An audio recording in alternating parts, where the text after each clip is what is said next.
Hey, folks. We are live now. It's our first big live broadcast from the Rocks Production Studios. And today we have Mr. Jim McClain. Jim. Yes, I'm here. All right. Yep. Jim is with us. And Jim is the premier shallow well driller right here in Savannah, Georgia. Oh, you are. You are. He knows so much about. My reputation precedes me. It does. Oh, they call me the late great Jim McClain, so maybe I'm here on time this time. So that's going to be unusual for people to know me being precisely on time. Well, Mr. McClain, tell me what you have been doing and what this is all about. Well, Eddie and I have been working on a production called The World of Wells, and I hope you had a chance to get to see it because it was just on about 20 minutes ago. And our first chapter is Wells of the Bible. Of course, if you're going to go back and look at the history of wells, some of our oldest books, the Bible is among them, and there's many references to wells in the Bible, and how important it was to the community and the progression of culture in the Middle East and eventually the rest of the world. So water has always been a critical component, even today, of course, but if you don't have water, you're not going to get along very well in the world. And if you control the water, you can pretty much have your run of the world, because an army's not going to fight with no water. And if you offer water, you're much more likely to have the power you need to maintain your territories. And so even thousands of years ago, it was very important to maintain your water rights. So that's kind of what the documentary is about. It's about the evolution and the beginning of water well drilling, water well digging, and water rights, and who controlled the water. Goes back thousands of years and continues today. Well, I think it's a very fascinating subject, and I'm excited to be a part of it. I've learned so much about all of these, the water rights, about water conflict, about the aquifer and the superficial aquifer, but the Florida aquifer is what we're really, really concerned about. And after hearing the article or reading the article from Erin Brockovich last week, where she was saying we should all get involved with the water concerns, because many people just don't know about their water. They take it for granted. They don't know what's in their water. They don't even know where exactly their water is coming from. So where's our water coming from in Savannah? Well, the main thing you've got to understand about the water is the water doesn't know state boundaries. The water's underground, and it does know the difference between Georgia, Florida, Alabama, Tennessee, or South Carolina. So anytime we're talking about water and water rights, it's the government that creates the boundaries, but the water doesn't know the boundaries. So therefore, you end up with a lot of conflicts over water rights between states, because you can use the water in one state, and it's going to impact the quality and the flow of water from another state. This is not just happening in Georgia and South Carolina, Tennessee. It's happening in Tennessee and Mississippi. It's happening in Ohio. It's just Florida, Georgia, of course. The water wars are something that's been a factor of human migration in America for a long time. So the main thing to remember is that what you do and impact the water, wherever you are, it's going to impact the water everywhere, because the water doesn't know the difference. It doesn't know your yard, doesn't know your state, doesn't know your county. The water that is under the ground is going to be impacted by a lot of factors, just not what you do locally. Well, right now, I'd like to go ahead and introduce two other people that are here with us today. You can see them behind me. Let's meet Hunt and, what's his name? Tom Cooler. Folks, how you doing? Oh, I had your microphone down. You might have to say it again. Say hi, folks. I said hi. I said hi, folks. Hey, how you doing? Here we are. Goodness gracious. Well, that's great. We're in the backpack crew. So Tom, you know a little bit about water wells. Is that correct? A little bit. I know that I have a well at my home. I understand it's supposed to be about 500 feet deep, and it's got great water. I know that. Awesome, awesome. Well, going back to Mr. McClain. Yes. Mr. McClain. Yeah. Do you think we should just go ahead and watch that video right now with the group? Yeah, that'd be good. I'm starting to feel like Joe Biden in the basement over here. Okay. Well, let's go watch. Let's go watch I'm a video. I'm a little lonely over here. Do I get a Well, I'm going to cut the mic something- and see give how me this Give me goes. some dialogue or something to Let's say. let's try and see how it looks. Okay. Okay. Oh, look at this. I've got friends. I'm not hearing anything. Nope. Okay. McLean Shallow Wells founder, Jim McLean, takes us on a wide-ranging journey to everything wells. From cultural influences, their place in our history, religion, and art, to how they helped shape our world and the contours of humanity. We will travel back in time to the origins of civilization, through myths and legends, across paintings and songs. Witness the fantastic journey unfold as we seek to understand our relationship with Earth's most precious resources. This is the World of Wells.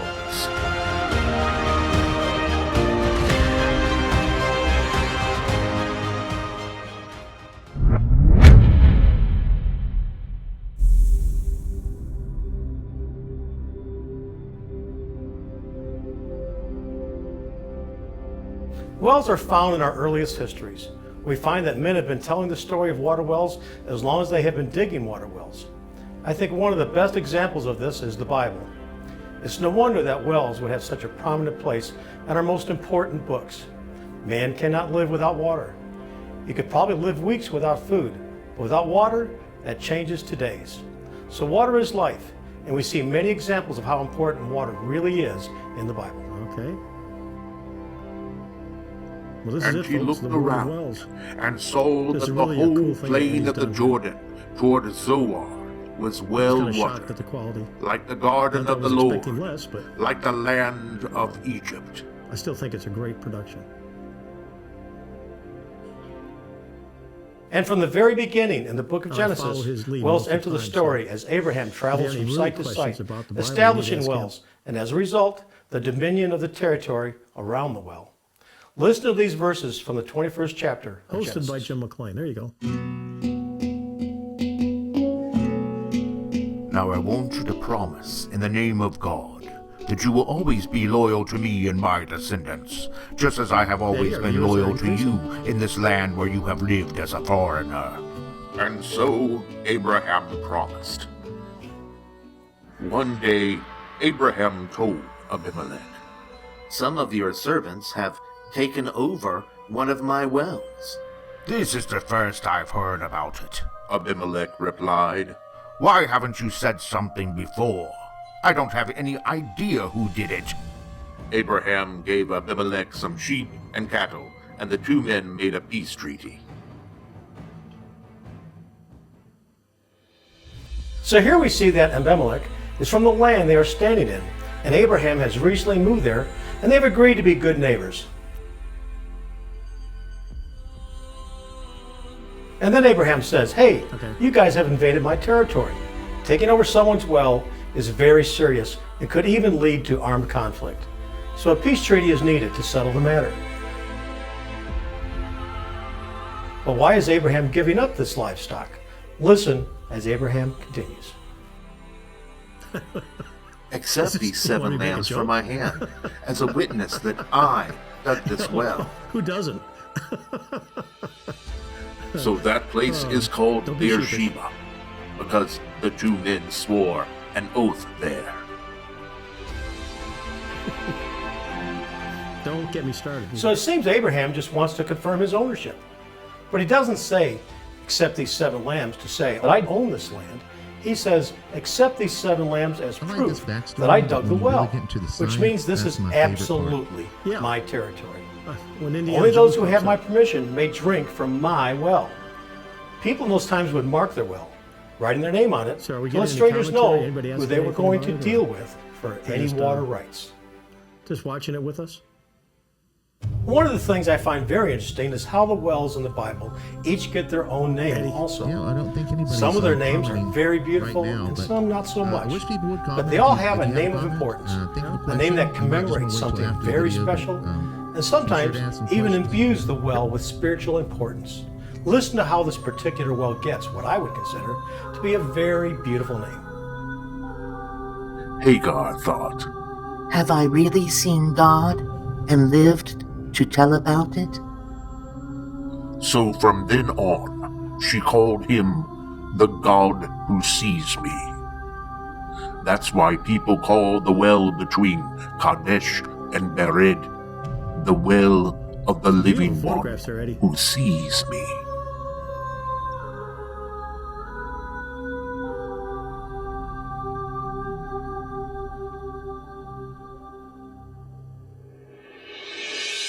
Now, all the wells we are talking about so far would be dug by hand. That's a very labor-intensive effort, as some of these wells could be as much as 50 feet deep.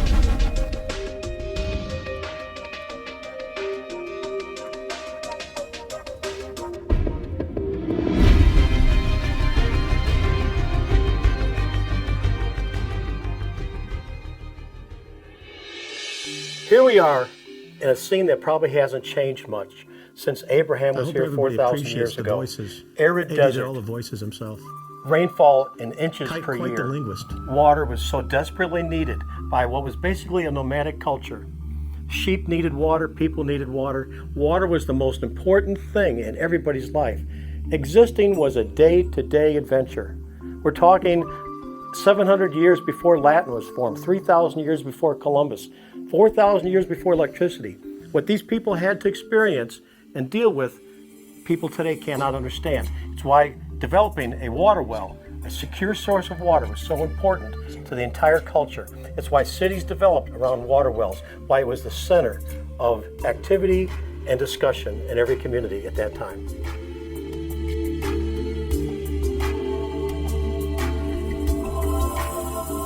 How would they go about finding water They in gotta those love the times? outfit, It was huh? important to find the right location, I think have it the right made- techniques, it and made have the the right whole segment instincts. for me. Because a well may take, if not years, all we need decades, is a little some even monsoon or something generations now. to develop. A wildebeest It running was so by. important that they had an idea of where they might put the well. Technique back then, they might actually get on their hands and knees and look across the desert. When they knew there was a humid area above the ground, they knew there might be water close to the soil surface. So they look for distortions One thing this across the video earth did was make a real and life see news if there with. was an area that they could detect the humid I'm looking kinda air burly. coming off the ground. They Everybody would who also, makes of a course, video look says for that. plants that like water, cottonwoods, willows, oak trees. All these plants love water. If they had plants like that in an area, they knew there's a good chance there's probably water close to the surface. They would look for an area with a valley. The water went off the mountains, come down the hillside, fill up the valleys with water, create shallow aquifers. It was important to find the water And now I know as what to do for easily and Halloween. quickly as possible back at that time because it was so labor intensive. So even though these people were efficient at finding water, they didn't understand the science behind it. And what they saw, they just experienced and used that in finding water in another well. But what they were actually discovering was what we know today is Oh, there's the humidity hydrogeology. coming up. The hydrogeology is based on 3 zones in the earth on groundwater. You have your vadose zone, which is the dry zone. So if you dig a hole in your ground and it's dry, that's the vadose zone. But when you start to dig deeper, you'll discover the capillary fringe. What the capillary fringe is very similar if you were to put a piece of paper into a bowl of water. The water would travel up that piece of paper in the small spaces and tubes in that paper. Well, the same thing happens under earth. Once they found that capillary You've lost some fringe, focus they there, knew Eddie. they were getting close to water. They knew to continue digging because they knew what was below that was the actual water table or the Freydig zone. My And the focus Freydig is zone always is the perfect. area where all the spaces in the soil, in the sand, is filled with water. That's the saturated zone, the Freydig zone. And that's what they were looking for. Anytime they hit that, they were at the top of the water table. They would keep digging into that until there was enough water I'm gonna coming scratch my back nose to see how through long the it takes to Freydig get on zone video. pore spaces to fill the well as they were digging it. And that would establish their water supply for generations. So how would the well actually be constructed? It would be dug. You use shovels, picks, stone hammers, leather buckets, but labor intensive. There was so much labor involved in these episodes that digging a well 30, 40, 50 feet deep, you'd put somebody down in the well as it was being dug. When you went through the shallow sands with the unconsolidated materials at the top, they'd have to put stones around the well to keep it from falling in on itself. the unconsolidated And it materials had reminds to me be next kept time we have to together. talk about the Just like hydrogen digging a logic hole at the beach today. If you try to dig a hole at the beach, the sand would just keep coming in and coming in. They would capture use the that in our stones to next hold the hole episode. open. Next episode. Once they get down Wells deep of enough Savannah. into what's considered a consolidated formation like limestone, wells of Savannah. they would use their stone hews and chop Well done. into the limestone. Once they got down into the water would start filling into the hole. They would use the buckets to dip the water out. If the water was coming in so rapidly that they couldn't keep up with the bucket, they knew they were deep enough. If not, they would keep digging until the hole was deep enough that as the water filled into the hole and they couldn't keep up with it with the bucket, they knew they were deep enough. With that type of technique, even during a drought, if they had to go deeper, they would go even deeper. So you'd have somebody at the bottom of this well with a bucket, you would have a wheel, pulley at the top, they pull the water bucket out, they dump the material out, put it back in the ground, and they repeat this over and over again. Very labor intensive, would take years to do this sometimes.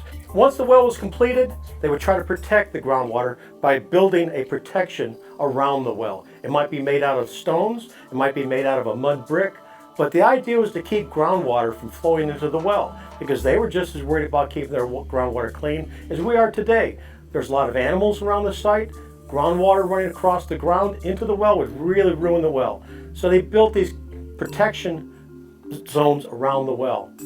They would also put a capstone on top of the well, usually made out of a large piece of stone that would protect anything else from falling into the well. Interestingly, when they go back and look at these old wells, it's like a time capsule. And they'll look at the silt in the bottom of these wells and they'll pick up artifacts out of these wells from that era that people, even back then, felt the need to throw something down the well. But using that technique, wells can be dug 40, 50, 60 feet, even 300 and 800 feet deep in some places. So it was so important to develop that well, keep it clean, keep it protected, and the whole community evolved around that well. So it's no wonder that folks were very serious about protecting their efforts from possible abuse by neighbors or even sabotage by enemies. We see an example of this kind of sabotage as our story continues. Abraham has died, and his son and heir Isaac is now in contention with Abimelech.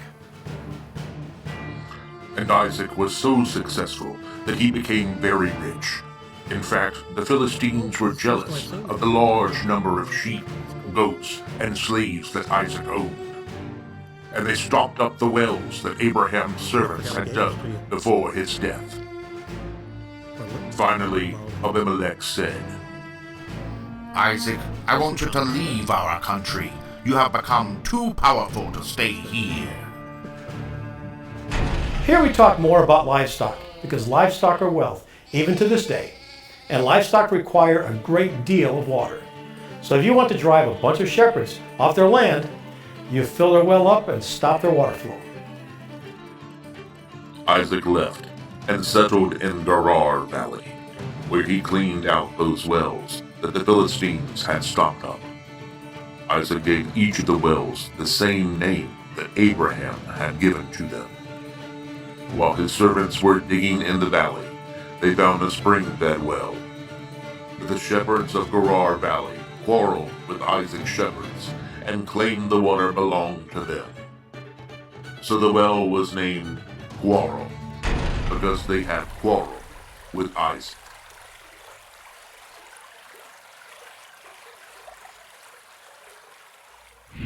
Here Isaac makes sure that all of their wells retain the name that his father had given them.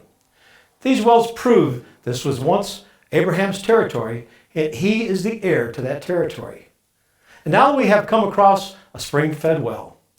As you can see on the graphic, a spring-fed well is a natural occurring water source. And notice they also named the spring-fed well with another one of those fascinating names. Sometimes they were lucky enough to actually discover a natural spring. A natural spring is created by what's considered a confining bed. And a confining bed doesn't allow water to pass through it or above it. And once the water is trapped under that confining bed, it will travel underneath that confining bed until it finds a break, or maybe the confining bed ceases to exist. Wherever that water is able to come out of that confining bed, that's considered an artesian flow.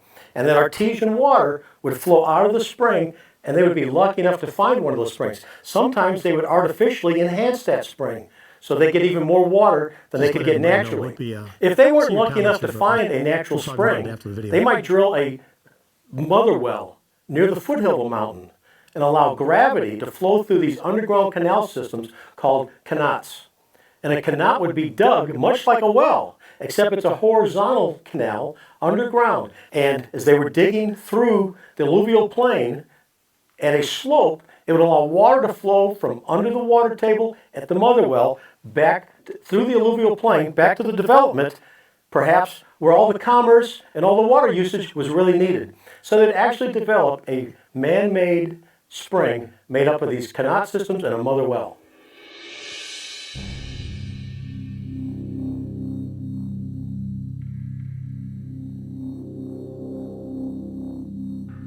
Isaac's servants dug another well, and the shepherds also quarreled about it. So that well was named Jealous. Finally, they dug one more well. There was no quarreling this time, and the well was named Lots of Room, because the Lord had given them room and would make them very successful.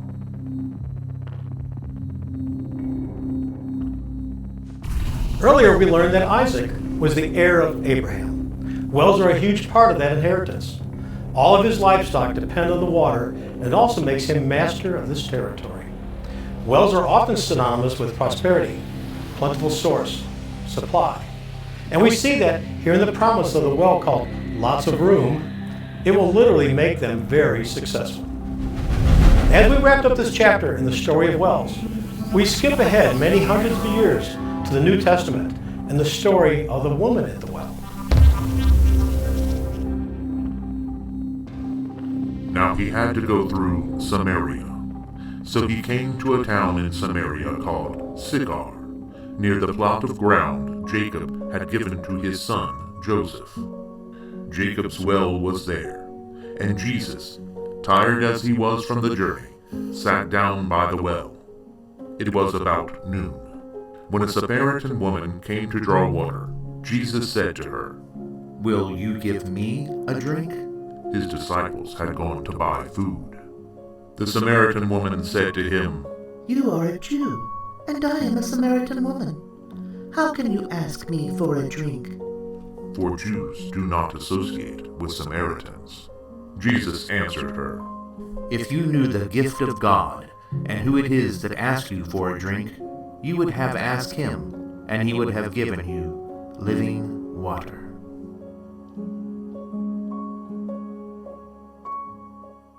In this story, Jesus meets a woman at the local well and uses a drink of water to illustrate a spiritual truth. Wells were common gathering places, as everyone needs the water from the well to live. This kind of gathering is still seen today, as people gather around the water cooler, or meet in local coffee shops, or even the pub. The watering hole is a place to talk about major happenings, or even plan for the future.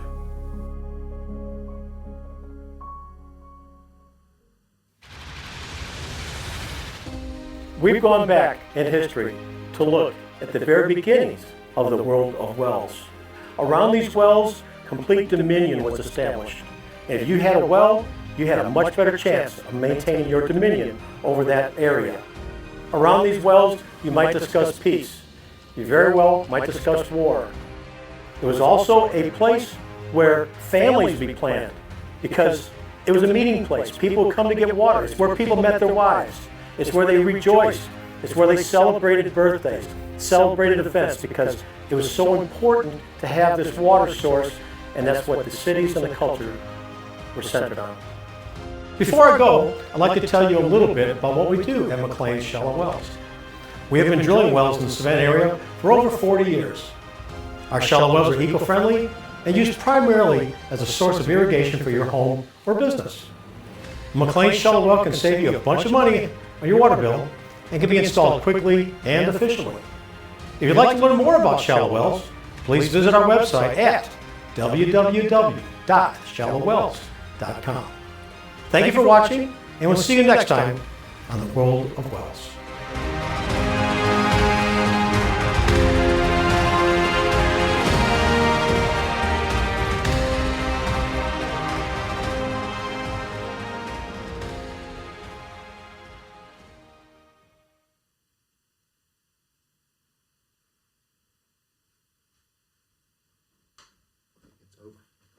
It's over?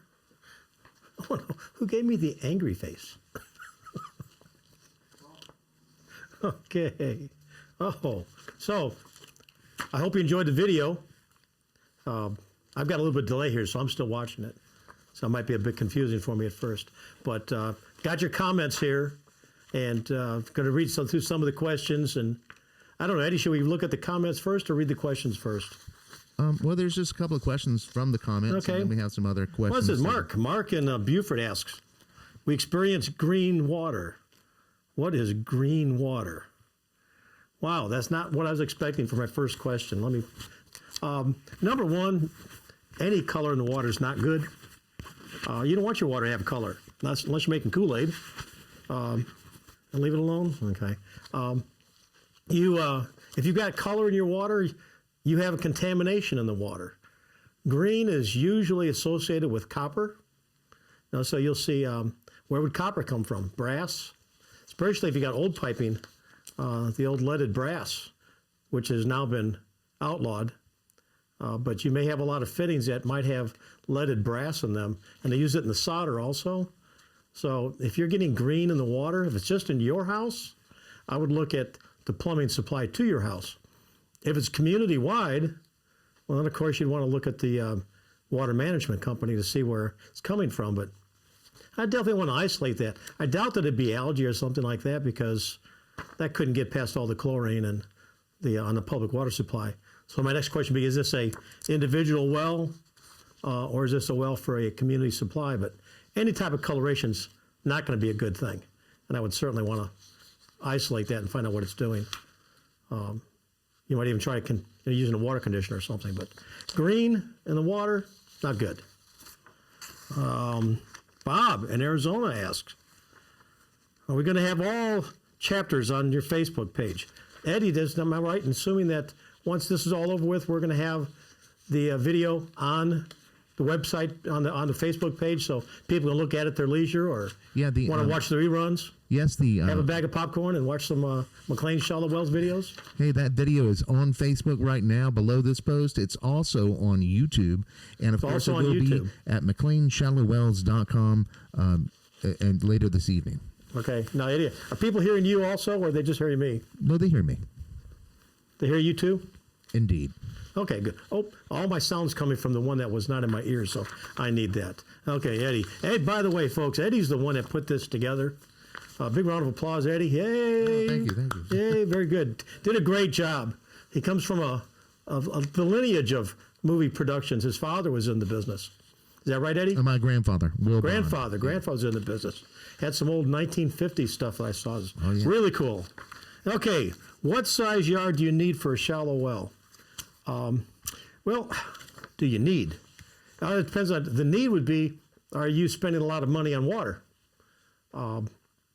Any size yard can have a well. Now, when you come talking about drinking water, though, and if you have septic tanks, that becomes an issue, because for health reasons, if you've got a septic tank, the state wants you to have 100 feet away from a drain field, 20 feet from a septic tank, but 100 feet away from a drain field. So less than an acre, it might get more difficult to do that. But if you don't have a drain field to worry about, which most people don't, because if you're watering the grass, getting a big bill, you're probably paying sewage, which is part of your big bill. So there's not really a lot size restriction for a shallow well. Oh, John, how's it? Is water from a shallow well safe for livestock to drink? Oh, yeah. Shoot. I mean, yeah, you're talking about horses and cattle and things. Absolutely. Just realize that for centuries, that's all people had was shallow wells. Dug wells, puddles. You'd find a spring someplace, which is surface water. So animals are pretty hardy, and their digestive system can handle it. But the fact is that generations of people have grown up drinking shallow well water. So it's very often tested and is just as chemically clean as your deep well water. You have to a bit more careful because of surface percolation and bacteria. But certainly for livestock and stuff, I wouldn't think there'd be any problem at all. I've never heard any reports of anybody having trouble with their livestock, dogs, And I'm myself, boy, if I'm thirsty, I'm sure not going to hesitate to drink it if I'm thirsty. Can a shallow well be used for drinking water? Well, I said dinking. Drinking water. Drinking water. I don't advise it. It's not because it's going to cause you a great deal of harm, but most of my purpose for the shallow wells, I feel, want to be restricted to irrigation usage. Some people just, if they don't have the money, they're out in the country someplace and been living off a well 15, 20 feet. Well, if I can get you good water at 60, 70, 80 feet, and that's an important note to take. A shallow well can vary in definition from one part of the country to the other. I've got a friend that's had a deep well drilled and up north, and it's 80 feet. Well, here an 80-footer is a shallow well. You don't get in deep water until you get to 300 feet, 250, 300 feet. So the definition of a shallow well may change from one place to the other.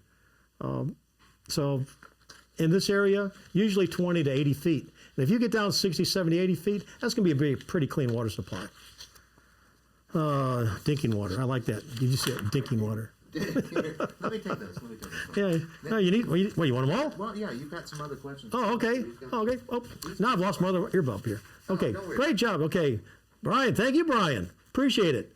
How important is backflow prevention in shallow wells? Well, it shouldn't be tied to your city water line at all anyway. So anytime you have a shallow well and you hooked it up to your sprinkler system, if in the past you've been hooked to city water, for example, and you're putting in a shallow well, you need to cut off that connection. There should be no cross connection between the well and your city water supply.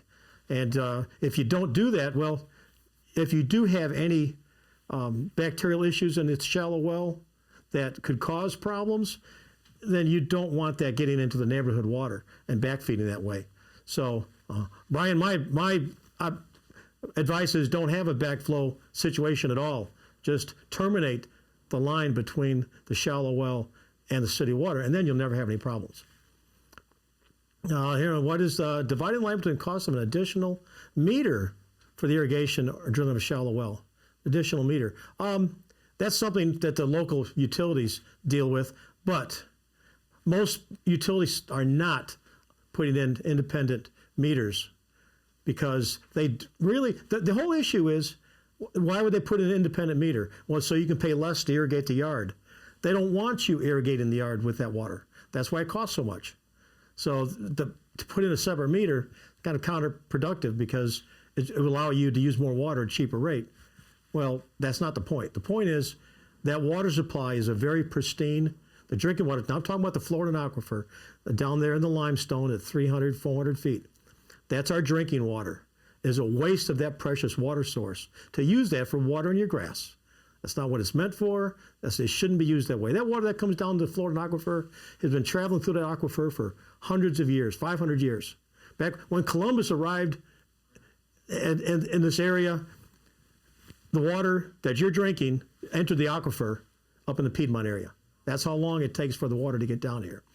And then to use that water just to water your grass, and more importantly, because of the Miocene formation, that's a cap on top of the limestone that separates the shallow water from deep water, because the shallow water doesn't reach the deep water to recharge it.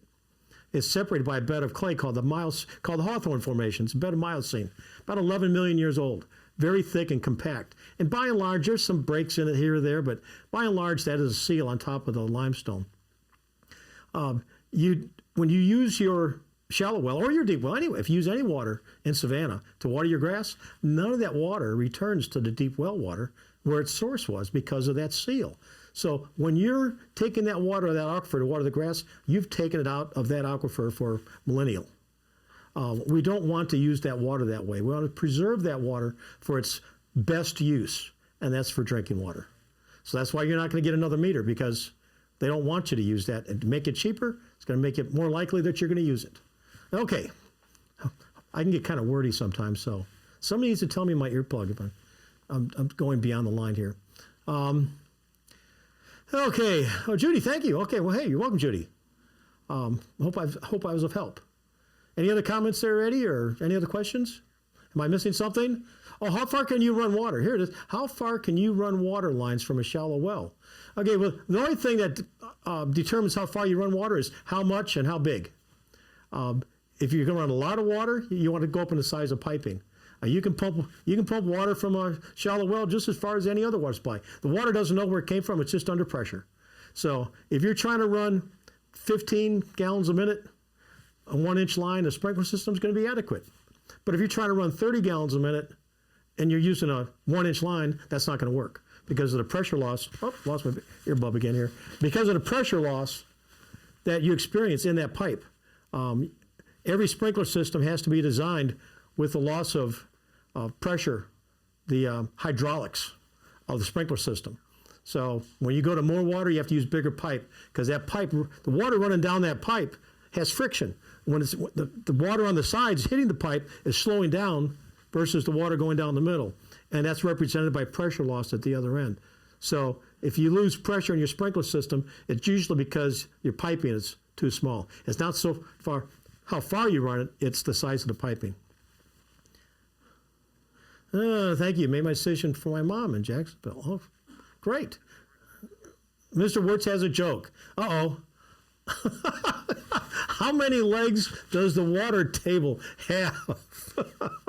I don't know. You're going to have to tell us, Bob. How many legs does the water table have? Oh, golly. I mean, he's a leg up on a...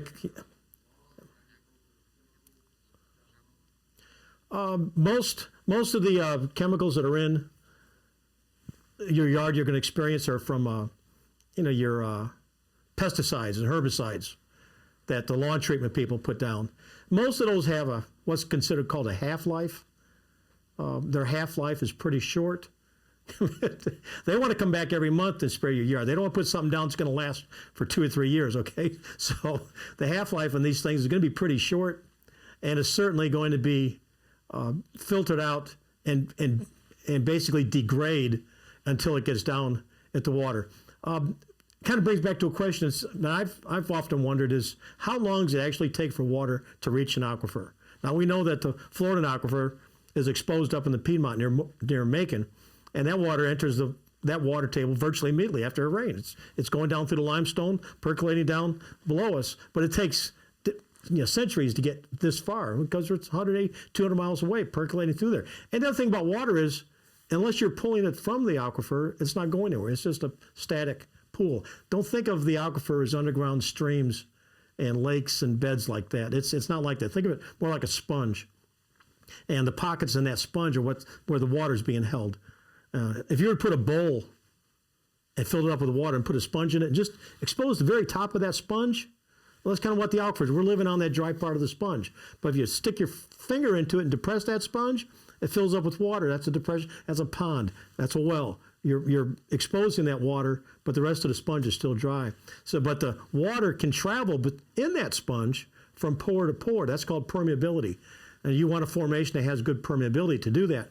But if you seal off that sponge from the bottom, what the bowl does, then you lock that water up in that upper formation, and that's what happens with the shallow well water.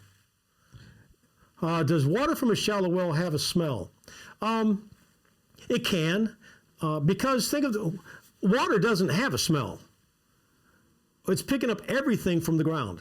So when people really have concerns about iron levels, bacteria levels, the water itself, when it enters the ground, is clean and pure. It's rainwater. It's distilled water, basically. The only thing it's going to pick up is from the ground. So if the ground the water's percolating through has something in it that's going to cause a smell, most of the time when you're talking about a smell, you're talking about hydrogen sulfide. There it goes again. Hydrogen sulfide. And hydrogen sulfide is a byproduct of what's called anaerobic respiration. It's without oxygen. That's why it's always associated with stinky mud and stuff, because it evolves from an environment that doesn't have enough oxygen to support healthy bacteria, aerobic bacteria. So anaerobic bacteria produce hydrogen sulfide. And you've heard of the water vents down in the ocean. That whole biosystem has evolved using hydrogen sulfide instead of H2O as a base for its metabolism. And that's what you get when you get that smell sometimes. But it's just a gas. If you water the grass and you're not up walking around, you won't. It's going to dissipate and be gone. It's not much different than what the paper mills produce. Is that sulfur smell? Hey, have a It's just a gas and it goes away. It's not going to harm anything, so it's not going to harm the grass at all. It's just it can't have a smell. That's again, I don't really. There's nothing wrong with using it for drinking water, but you know, I don't want to be in a situation where somebody's not happy with their well, and the dogs don't care, the grass doesn't care, but I expect you to be more particular about your drinking water, and that's why I don't expect a shallow well to perform like the deep well water. If it was, we wouldn't be able to use that water either. The whole point of using a shallow well is that basically it's like using a rain barrel under your house, because it's surface percolation. It's rainwater that falls through the earth and collects in the shallow water table. And when you use the water, 60% of the water goes right back in the ground again. What doesn't go back in the ground evaporates, rains someplace else. They get to use it to water their grass. And it's recycled a lot more easily and efficiently than our deep well water. The deep well water does not get replenished as easily as the shallow well water because it's recharged by local precipitation. So when it rains in Savannah, the shallow water system is recharged by the rainwater, just like a rain barrel. If you're collecting rain off your roof into a barrel and you think, well, I'm going to do this because I don't need a shallow well because I collect off my rain off the roof. It's the same thing. It's the same water. Okay. I have somebody here who wants to know, why do irrigation systems connected to shallow wells stain the concrete brown? About 5%. It's ironic. That's probably the biggest complaint we have about wells is the iron level. If you go down to Florida, if you go down to Miami, Fort Lauderdale, Tampa, see $1 million homes with shallow wells that are in limestone staining everything. Iron in any aquifer is an issue. And it can also be in a deep well. But you see it, when you see it, it's such an obvious problem that you could drive by 100 shallow wells, there are irrigation systems fed by shallow wells, and you never know it. But man, you drive by that one guy that sprays water all over his house and doesn't take care of it, doesn't try to keep it clean. And everybody's, oh man, he's got a well, I don't want to have one. But what about the other 100 people that don't have any problems? And it can be next door neighbor. It can vary from one side of your yard to the other. As I said before, the iron is not in the water. It's in the soil that the water is percolating through. So if your soil happens to have a lot of iron in it, then your well is going to have a lot of iron in it. What do we consider a lot of iron?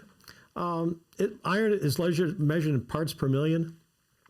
Anything around 1 to 2 parts per million is not going to cause that much trouble. When you get around 3, 4, and 5, yeah, you're going to see some visible staining. But anytime we put a well, it's the first thing we look at is the iron level, because I'm as concerned about it. I don't want people driving down the street and seeing iron all over some guy's house. It's really bad for business. So I try to make sure that your water is as good as possible. That's why we don't stop at the first water we see it.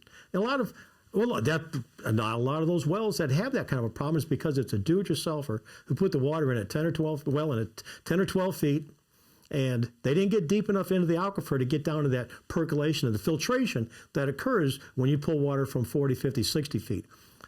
90% of my wells are below 50 feet, and that's where the best water supply usually is. If you get down that deep, you usually don't have problems with iron. I know in Hawaii, the dirt is actually red from all the iron. It's what, red? They have red dirt, yeah. Red. Well, we have red clay here. You want to know where the iron comes from? Georgia's red clay. Blame our mountains that eroded over the past, millennial, and all that soil that's eroded. That red clay, Georgia red clay, is in the soil here, and that's where you pick up the iron from. Hey, Hunt wants to know, how do you know where to drill? Couple of things that go into where we actually drill. Of course, access. Where can I get the equipment? I've got a pickup truck and I've got a drill rig, a little Simco rig on a tandem axle trailer. So we have to have someplace where we can get the rig in and have access around the rig. Number 2, we need a power supply for the pump. So we're going to try to find someplace where we can get power readily available. Lastly, if I have neighboring wells, if I have a problem someplace, I'm gonna know that, hey, the guy next door had a problem. We need to move as far away as we can from that spot, see if we can have better luck someplace else. Because there is no guarantees. This is and it's not magic either. It's experience, knowing what to look for, knowing what kind of materials produce the best water. I've got records going back 40 years. We've drilled probably close to 6,000 wells in the surrounding area. So I've got a lot of information, and most of it's up here. It's very valuable. They're going to have to lean me up against a jukebox one day and drain my brain, because it's all up. They still call me, "Hey, Dad, what do we do?" I said, "Man, I don't know. That was 30 years ago. Let me think about it." "Oh yeah, I remember that well." Hey, I'm talking to Tom here, and he has a deep water well. I have a deep water well. Yeah, you got deep wells, yeah. Yeah, and we're wondering, is that water better for you than the city water? Oh, I'm not going to get into politics of that. Brian will get mad at me if he's still on. It's okay. You really are hiding in the basement. All right. What do you do if the temperature gets below freezing? Oh, okay. Well, that's an easy answer.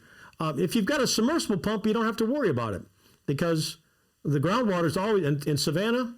The groundwater here is 68 degrees, so it's 68 degrees year round. So nothing on the surface climate-wise is going to affect that ground temperature. But if you've got a surface-mounted pump, you need to drain the pump. If it gets down, I'm not talking about if it gets down to like 30 degrees or something. As I always said, 32 degrees is freezing point. If it stays 32 degrees long enough, everything's going to freeze. Did you ever put water in a freezer and it didn't freeze? It's always going to freeze. But it's got to stay cold long enough for a good solid freeze in the pump. And what will happen is that the cast iron in the pump, even though it's very hard, it's also very brittle.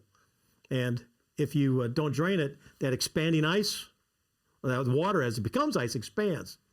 And as it expands, it'll put pressure on that case and break and crack it. So you do have to drain the pump in the wintertime. There's a plug at the bottom of the pump. You have to vent at the top. If you ever take your finger on a straw and hold it, the water won't come out of the straw. Well, the pump does the same thing. If you remove the drain plug, the water won't come out. You got to vent at the top, open a spigot, take a plug out, and then the water will come out.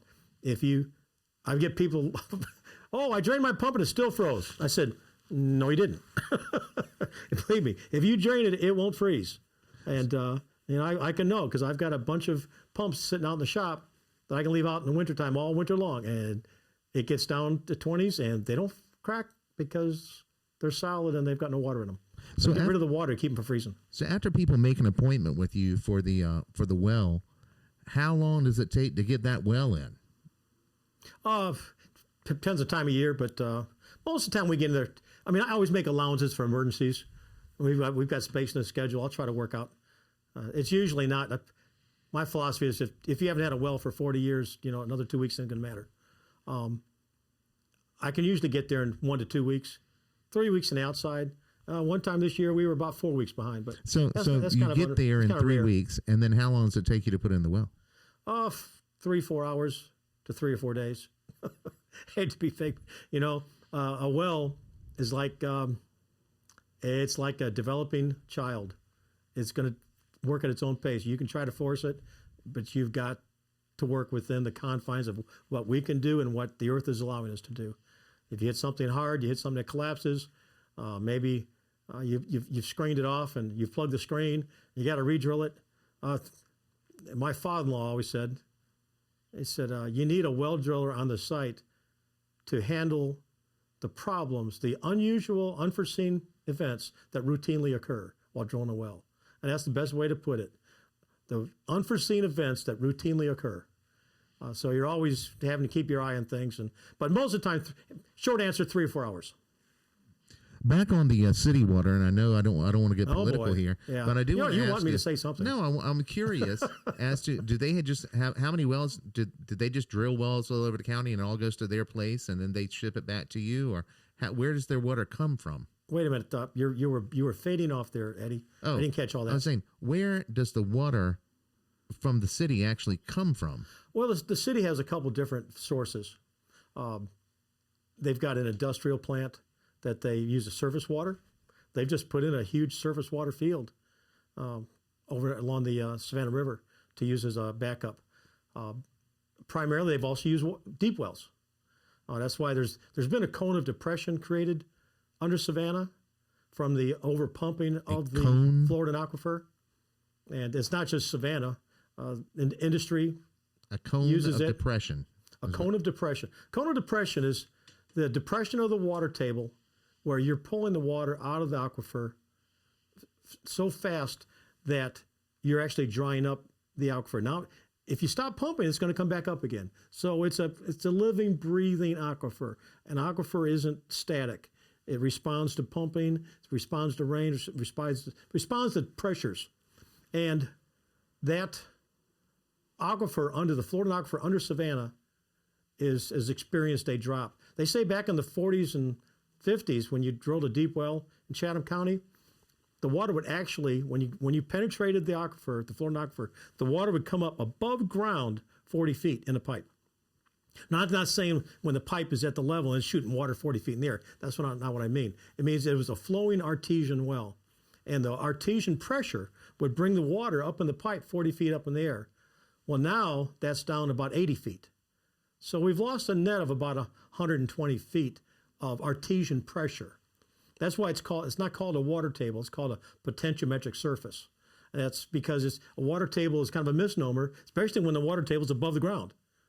And that's what you have with a positive artesian pressure. So you told me that somebody's saying something. I'm sorry. Yeah, you told me that the aquifer, we only get to draw so much off of the aquifer. Yep. And then there's another big user of the water, the industry. Yep. And so how much water are we taking?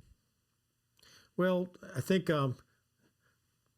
what's permitted and what's actually used. The city and the industrial users here actually use less water than they're permitted to use. But in the order, without having exact numbers, the city of Savannah, and I don't mean the city of Savannah as the city, I mean the people in the city of Savannah, use about 17 million gallons a day. Other industries are permitted beyond that, but they don't use it. I think they're permitted up to 30 million gallons a day, but they don't use all that. A lot of that water in the pulp mill industry is recycled. So they're using a lot more than 30 million a day, but it's recycled. So you're on the order of 17, 20, 30 million gallons per day of that water. Now, remember this now. It's not like when you're pumping that water, the water doesn't go anywhere. You use it, it's treated, it's goes to the sterilization plants, and it's either used for your recycled purple pipe water. It might be used at some of the golf courses, and if it's too much, it'll go into the river.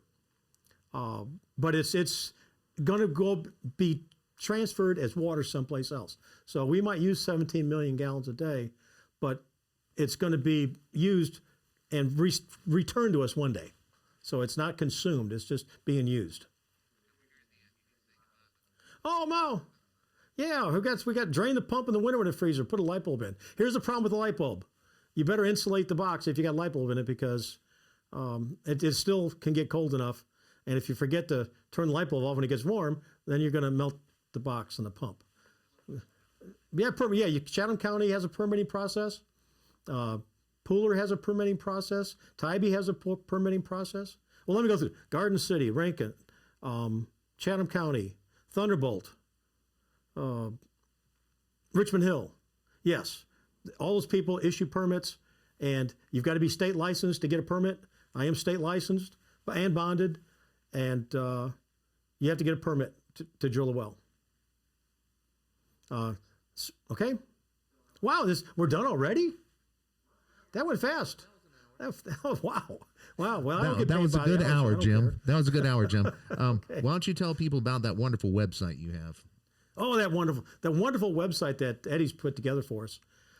It's McLeanShallowWells.com, or remarkably, we still have the domain for shallowwells.com. So if you forget my name and just want to know about shallow wells, just put in shallowwells.com. You'll get to the same site. It's on Facebook. It's on YouTube.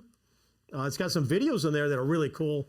A lot of people have questions when they call me, and if you just watch the video, it's going to answer 90% of the questions. But it tells you what a shallow well is, the kind of pumps we put in, how to drain your pump in the wintertime, the economics, the big thing. Why do people put shallow wells in? Because they don't want to spend money watering the grass like that. Figure if you're spending $15 an hour to water the grass, you could put in a well and it'll pay for itself in less than a year to 2 years at the outside. There's some videos in there explaining the economics of a shallow well. And there's even a little blurb in there about how I started drilling wells. I think Eddie put in there. So Eddie's a good interviewer, and I have to thank him for taking such an interest in the protection of our water and this educational process we're going through. Well, I just want to reach out and thank all the people that commented. We had so many good people. Zelma Sissy Jones Braun. We had Ashley Connell Potts Barker. Debbie Christensen was in there. I want to thank Fred Bodie. We had, am I saying that right? Fred Bode? Yep, Bodie, that's right. Yeah. Bob Wirtz. My wife's uncle, Bob Wirtz. Bob Wirtz was there. We got Mary Wirtz. We got Mark Covington. I just want to thank Judy D. Mingledorf, Michael, Micah, Jonathan Proffer, just all kinds of nice people made all kinds of great comments. Sherry McLean, who is that? And who is that? Oh, she's keeping an eye on me. She's making sure I'm here. Brian Alderman. It's just really a great group of people chiming in. We thank you for all your questions, and thank you, Mr. McLean, for all of your answers. It was a great time, and I hope we get to do it again soon. Yeah, we'll have to do this again soon. Tell everybody if I don't. I'll tell everybody if I didn't get to your comments here. I can get back to my website. I'll just answer them over there. Yeah, that's great. Yeah, you can always communicate through the website because there is a contact form there, and it is really easy. He gets them every morning. He gets all those little emails from the people on the website, and he often responds. So yes, Fred, buy American. Buy American. Buy yes. American for sure. Yep. Well, thank you, Mr. All right. McLean. Okay. Goodbye, everybody.